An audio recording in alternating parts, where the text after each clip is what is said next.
Lyca production Subaskaran மற்றும் red Jain movies தயாரிப்பில் உலக நாயகன் கமல்ஹாசன் நடிப்பில் பிரம்மாண்டமான இயக்குனர் சங்கர் இயக்கத்தில் இந்தியன் 2 வெற்றி நடை போடுகிறது. மாவட்டம் நெல்லிக்குப்பம் அருகே காராமைக்குப்பம் பகுதியில தாய், மகன், பேரன் உள்ளிட்ட 3 பேர் கொடூரமாக வெட்டி கொலை செய்யப்பட்டு பின்பு எரியூட்டப்பட்டனர்.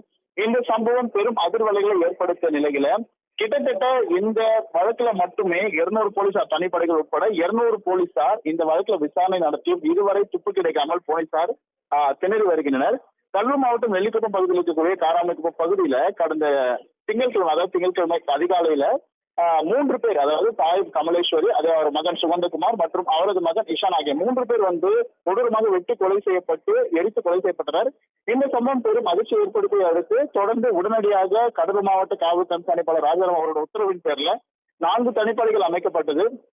அவர்கள் தொடர்ந்து கூடுதலாக அந்த தனிப்படைகள்ல போலீசார் கூட்டப்பட்டு தொடர்ந்து விசாரணைகள் நடத்தப்பட்டு வந்த நிலையில இதுவரை ஒரு தகவலும் கிடைக்கப்படவில்லை என்ற ஒரு அதிர்ச்சிகரமான தகவல் தான் வெளியாகி இருக்கிறது. மேலும் பாத்தீங்கன்னா ஒவ்வொரு இடங்களும், அதாவது ஹைதராபாத் சென்று போலீசார் தனிப்படை விசாரணை நடத்தியது. அதனைத் தொடர்ந்து சுகந்தகுமாருடன் வாழ்ந்து வந்த அஞ்சும் சுல்தான் அவரிடமும் விசாரணை நடத்தப்பட்டது. அதிலும் எந்த ஒரு விசாரணையில் எந்த ஒரு முன்னேற்றம் ஏற்படவில்லை.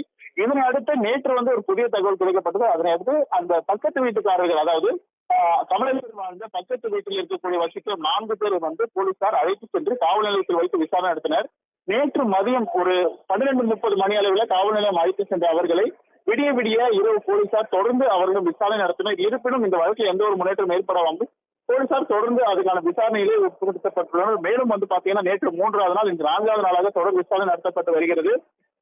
நேற்று தடவியல் நிபுணர்கள் மேலும் அந்த வீட்டை சோதனை செய்தனர். வேறும் தடயங்கள் ஏதாவது கிடைக்கப்பெறுமா என்ற சோதனை நடத்தப்பட்டது.